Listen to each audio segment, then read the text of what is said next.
Hey Sagittarians, welcome back to Deku Tarot and welcome to your weekly tarot reading and astrology for June 15th through the 21st. Got the date right. All right, I hope you guys have had a good week. We'll see how this one turns out. I know the energy is a lot right now. So let's talk about the astrology for a second here. We have 6 planets in retrograde. And we have Mercury joining that this week. On June 17th to July 12th, Mercury will retrograde in Cancer, bringing up all sorts of fun, repressed emotions, and you're going to have to really reckon with what's been buried and what's coming to the surface. And it will also help us to reassess our sense of security in job and money and relationships. And that will be helpful. These things will be good, but on top of all these other retrogrades, we're in quite an interesting time. All right, Sagittarius, let's get into this here. We're using my classic Rider-Waite. You know, I'm just drawn to use it, so why not? And let's move these cards out. All right, so let's see, June 15th through the 21st for Sagittarius, Sun, Moon, Rising, and Venus. We have in store for Sagittarians this week. And I'm also just kind of letting, because the energy is so strange right now, I feel like I can't force it into boxes. It's just going to come out the way it is. So we're just letting the cards come out as they are, not really putting them into, you know, love, career, all that, you know. Ooh.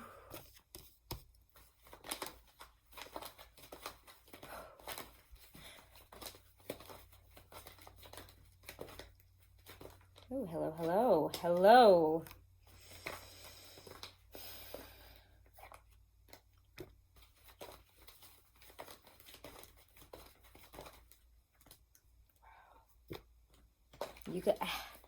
The readings are just not pulling punches these past few weeks at all. It's been really fun for my energy. And that's why we haven't really moved forward with the monthly readings, because the energy has been so intense and I've been going through it in a very different way. And it's just been too much to sit down and do the monthlies. I just don't have the energy for it. Hopefully I will around mid-month, I'm hoping. But please bear with me through this, you know. It's a crazy time and the energy is crazy, and it's hard to be tapped into all these energies right now. On top of all of the other stuff that we're all dealing with on a personal level. So let's see. Oh my gosh. One more.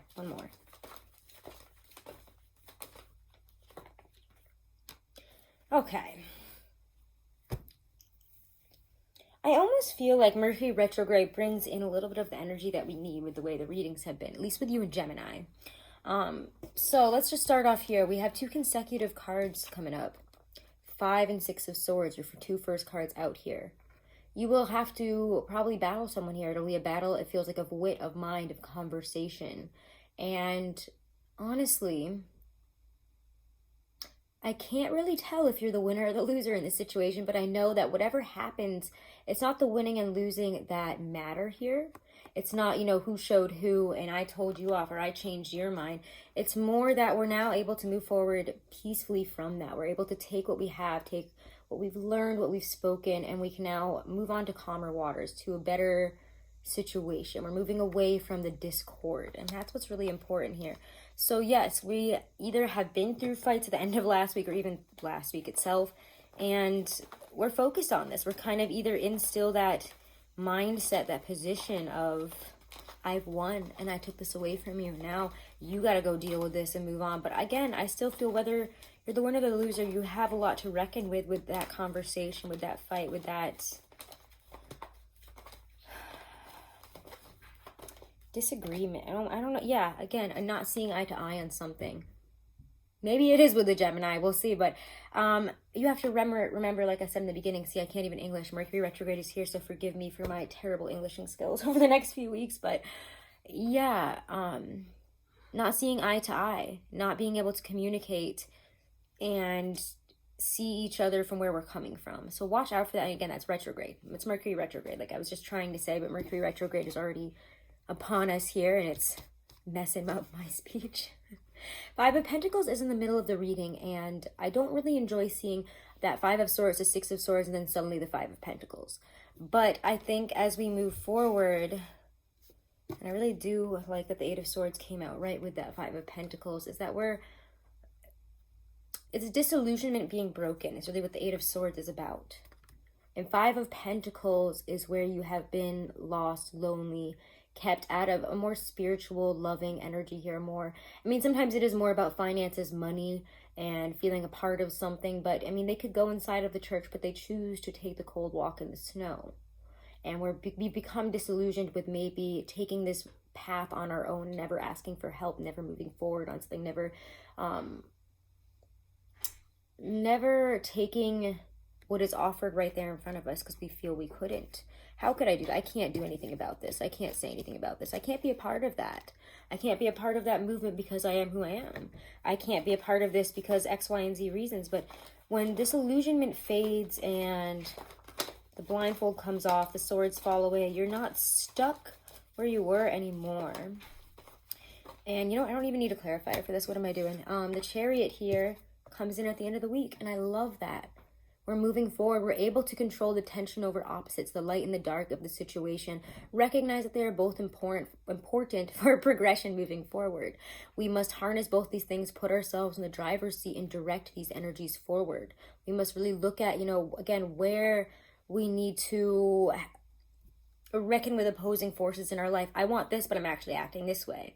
I would like things to be this way, but you know, it's like almost, I know what I don't want, but I'm not really 100% sure what I do want. And when you get to that point, you have to be able to drive your energies towards the same goal.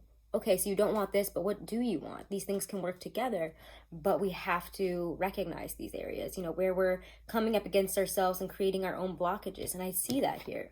You guys see that here. This is a real week of reckoning, at least for you and Gemini. There's only 2 I've done so far, you guys, the first 2 that I do. Because it's Gemini season. But Page of Cups here comes in at the end as well, and I love that. Let's talk about his beautiful energy here. He's the essence of water, the essence of forgiveness, of love, of a beautiful offer that makes you very happy. It's an emotionally happy offer from maybe somebody that, you know, has some love to give you, forgiveness, an apology, whatever he's got. He's got a nice little fish in his cup. It might be a little bit immature. It might be just the beginning, but it can grow into something very beautiful. And I do love that. So things are changing, shifting, becoming something else here when the Wheel of Fortune shows up. Know that. Things are changing. And that's a card. We're just going to leave that one as it is. We know what the wheel's about. Shifting, changing, fate, divine timing at work here, so don't mess with it. We're going to use this really fun new deck that I got. It's so gorgeous. Le Tarot des Femmes Erotiques. All right, so anyways, Le Tarot des Femmes Erotiques. We're going to use it for... They're tarot, but they can honestly be used more as a oracle deck. I don't know why I find them that way, but it works that way. Okay, so let's see here. We get the, oh, you know what? We're just going to leave it with her. She's saying everything that needs to be said here. The Abyss. Unblock your emotions. And what we need to do here this week is unblock our emotions, especially with, this is all about mind, and then only emotional and water cards that come in here is this Cancer season Chariot card and Page of Cups. Cancer season will unblock your emotions in a way that Gemini season unblocks your mind and allows you to get into that speech mode and communicate about relationships and get into more that mutable air mindset. But Chariot season is going to help us emotionally connect, emotionally unblock our emotions. That sounded so backwards, right? But we're unblocking our emotions to move forward in a better way. So, sorry about that. But those are your messages really here, Sagittarius, and I hope that was helpful. I think I'm just going to leave it there. I don't really feel like we need to pull another oracle right now. So anyways, thank you guys so much for all of your support. Do make sure to like, share, and subscribe to the channel.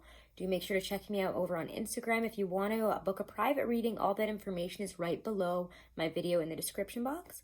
And if you're looking for, you know, an astrology or numerology compatibility chart or analysis, or just your own natal chart, you can use my code Deku30 to get 30% off of that. Of anything that you order, you know, in terms of astrology or numerology through Truly Divine. And you can use that code as many times as you want, and you can also share it with as many people as you want, and that's in the description box below as well. Thank you guys so much. Have a wonderful and blessed week. Namaste.